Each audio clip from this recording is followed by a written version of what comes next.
तुम्हारी उम्र 20 साल, तुम कमरे में बैठ के पढ़ रहे हो। मेरी उम्र 50 साल, मैं 14 घंटा घूम रहा हूं, लोगों से मिल रहा हूं, तरह तरह के लोगों से मिल रहा हूं, और सिर्फ 5 घंटे सो रहा हूं बस। तुम 8 घंटा मेहनत करने में परेशान हो, मैं 13-14 घंटा कर रहा हूं। किसी को उपदेश देना अलग बात होती है, और किसी को कुछ करके दिखाना कि मास्टर तुम संघर्ष नहीं कर रहे हो तो तुम क्या जानोगे संघर्ष क्या होता है। आप एक चीज में उलझ जाते हो कि मैं उलझ गया हूं, मैं बहुत उलझ गया हूं, मैं क्या करूं, मैं मेरा दिमाग ही नहीं काम। आप मुझे देखो, मैं दिन भर राजनीति करना और फिर पढ़ाना, और तुम थोड़ी सी बातों पे टूट जाते हो, उलझ जाते हो। ये जो तुम परेशान हो रहे हो ना बाबूजी, इसकी सिर्फ एक वजह है।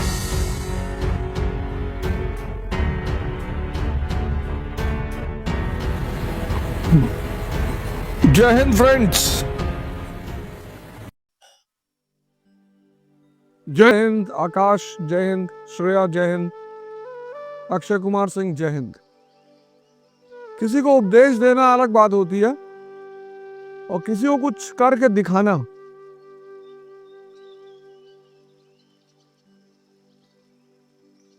तुम्हारी उम्र 20 साल, तुम कमरे में बैठ के पढ़ रहे हो। मेरी उम्र 50 साल, मैं 14 घंटा घूम रहा हूं, लोगों से मिल रहा हूं, तरह तरह के लोगों से मिल रहा हूं, और सीढ़ियां चढ़ रहा हूं, ऊपर जा रहा हूं, नीचे आ रहा हूं, सब कुछ कर रहा हूं।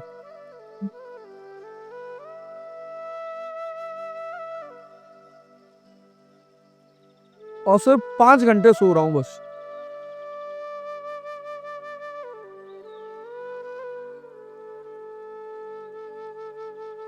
हाँ रितेश, मुझे मैसेज मिल गया तुम्हारा, चिंता मत करो, मुझे मैसेज मिल गया, मुझे सबका मैसेज मिल गया।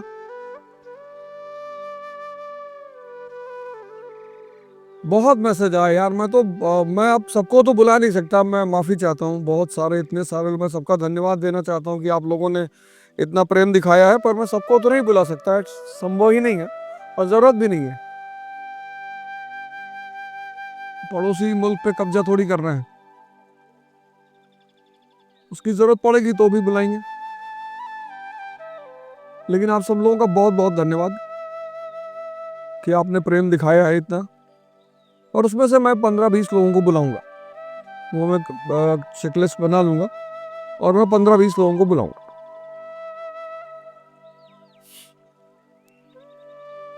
और मैं देखता हूं कि जो देश का अच्छा तबका है, मतलब अच्छा इन अ सेंस कि जो बड़े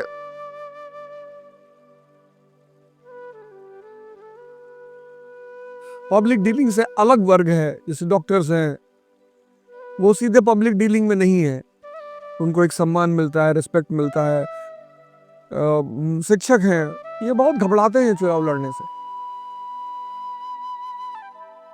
लेकिन आप बिल्कुल ना घबराएं, क्योंकि जनता, अब मैंने एक चीज देखी है कि जो लोग हैं, जो पटपटगंज की जनता है, वो बड़ा अच्छा, मतलब ठीक है, रिस्पॉन्स दे रहे, जो लोग मिल रहे हैं कि टीचर के रूप में मिल रहे हैं। बाकी तो आगे आने वाला भविष्य बताएगा। तो मुझे अगर पटपटगंज की जनता अपना प्रतिनिधि बनाती है, तो यहाँ के भारत के बहुत सारे शिक्षकों के लिए, बहुत सारे डॉक्टरों के लिए, बहुत सारे उन लोगों के लिए एक मिसाल बनेगी जो सोचते हैं कि राजनीति में आपको जनता समर्थन नहीं करती। एकदम करती है, बिल्कुल करती है। लेकिन मेन बात जो मैं आपको दिखाना चाहता हूँ, आप सभी लोगों को जो मुझे देखते हो, कि ऐसा नहीं कि सिर्फ उपदेश देता हूं मैं, तुमसे ही कह रहा हूं लड़ो। देखो मैं भी लड़ रहा हूं, मैं रात में 3 बजे घर आया हूं, 7 बजे उठा हूं, सिर्फ अपना सारा काम वाम करके, और फिर देखो क्लास लेना। मतलब आप सोचो कि राजनीतिक गलियारों में रहना और फिर क्लास लेना, आप एक चीज में उलझ जाते हो कि मैं उलझ गया हूं, मैं बहुत उलझ गया हूं, मैं क्या करूं, मैं, मेरा दिमाग ही नहीं काम। आप मुझे देखो, मैं दिन भर राजनीति करना और फिर पढ़ाना, लोगों से मिलना, बात करना, कितनी असीम गुरु की कृपा है बताओ। और तुम थोड़ी सी बातों पे टूट जाते हो, उलझ जाते हो। अरे दीपक यार, तुम मुझसे पूछ रहे हो, देखो मैं 12-13 घंटा बाहर काम कर रहा हूं, और फिर मैं पढ़ा भी रहा हूं। तो मुझे देखो दीपक, मैं 14-14 घंटा बाहर काम कर रहा हूं, 14 घंटा,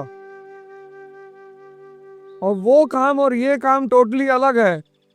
इसीलिए मैं तुम लोगों से कहता हूं ध्यान करने के लिए। वो काम और ये काम टोटली अलग है।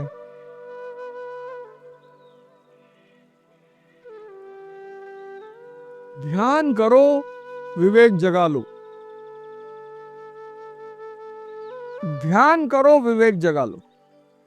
तुम्हारे जीवन में जितनी भी, इसीलिए शिक्षा का संबंध मानव से है। ये जो तुम परेशान हो रहे हो ना बाबूजी, इसकी सिर्फ एक वजह है, तुमने शिक्षा को समझा ही नहीं। आप लोगों ने शिक्षा का अर्थ ही नहीं समझा, बस इसीलिए परेशान हो। शिक्षा यार, अब मैं क्या बताऊं, अगर वो विवेक को पैदा कर दे तो चीजें दिखाई पड़ने लगती हैं, और जब चीजें दिखाई पड़ने लगती हैं तो उन्हें पढ़ने की जरूरत ही नहीं, क्योंकि जो दिखाई पड़ेगा उसका पिक्चर बन जाएगा, वो समझ में आएगा। जैसे कल मैंने तुमको पढ़ाई और तैयारी के बीच में अंतर बताया। जो अदृश्य को देख ले वो तैयारी, जो दृश्य को देख रहा है वो पढ़ाई। पढ़ाई यानी दृश्य दिखाई पड़ रहा है, तैयारी यानी अदृश्य दिखाई पड़ रहा है। अब ये देखो बर्मा पढ़ रहे हो, अब इसमें आईआर तैयार हो जाएगा तुम्हारा, इसमें तुम्हारा आईआर तैयार हो जाएगा। जो आईआर टॉपिक्स तुम पढ़ते हो वो उसका आउटलाइन तुम्हें मिल गया कि भैया किसी कंट्री की आईआर 3 चीजों पे डिपेंड करती है। एक डिपेंड करती है रिसोर्स पे। अब कोई आदमी तिब्बत पे हमला क्यों करेगा? भाई सद्दाम हुसैन ने कुवैत पे कब्जा किया, पूरी दुनिया में हाहाकार, अमेरिका रोने लगा, अरे भैया डेमोक्रेसी खत्म हो गया, भैया डेमोक्रेसी खतरे में, भैया अरे डेमोक्रेसी अगर कुवैत कब्जा पकड़ने पर खतरे में पड़ती है तो तिब्बत कब्जा करने में खतरे में नहीं पड़ती। लेकिन तिब्बत पठार का देश है, प्लेटो, वहां 100 रुपया खर्चा करोगे माइनस में चले आओगे, कुछ मिलेगा नहीं। लेकिन कुवैत में तेल का अकूत भंडार। तो अमेरिका और नाटो की शक्तियों ने कहा कि नहीं, it's a violation of democracy and we are responsible as a part of United States and as a part of United Nations that we should stand up for the democratic rights of the people in this world. अरे भैया ले झगड़ा हो गया, पहला gulf war हो गया, सद्दाम हुसैन को मारे सब पटक पटक के। तो पहला चीज क्या होगा? रिसोर्स। हाँ यार देखो, अब यही सब है समझने वाली बात। शिक्षा विवेक को पैदा करती, रोशनी जला देती है। तुम लोग इसको खोलने के चक्कर में ही नहीं हो, रटे जा रहे हो, पढ़े हो, मजा आ ही नहीं रहा है। फिर आईआर का दूसरा आधार क्या है? लोकेशन, अफगानिस्तान। अभी तीसरा पॉइंट उस पर आऊंगा मैं। अफगानिस्तान की लोकेशन ऐसी है, उसका एक दरवाजा खुलता है रशिया की तरफ, एक दरवाजा चीन की तरफ, एक दरवाजा सेंट्रल एशिया की तरफ, एक दरवाजा भारत की तरफ। अब इतना इंपॉर्टेंट देश जो है, मतलब चौराहा है अफगानिस्तान। अफगानिस्तान चौराहा है, उस पर जो कब्जा रखेगा वो उस बाकी सारे दरवाजे पर अपना कब्जा रखेगा। फिर पॉलिसीज, अब अमेरिका हमारा नेचुरल अलाई है क्योंकि वो भी डेमोक्रेटिक कंट्री, हम भी डेमोक्रेटिक कंट्री है। तो अब जितना आईआर पढ़ो, ये 3 चीज चेक करते रहो, बस हो जाएगा तैयार। पढ़ाई यानी दृश्य, तैयारी यानी अदृश्य, बस बात खत्म। ज्योति पटेल पूछ रही है क्या कभी युद्ध खत्म हो सकते हैं? बिल्कुल खत्म। अगर इस दुनिया की पॉपुलेशन 20 करोड़ हो जाए टोटल तो खत्म हो जाएगा। क्यों?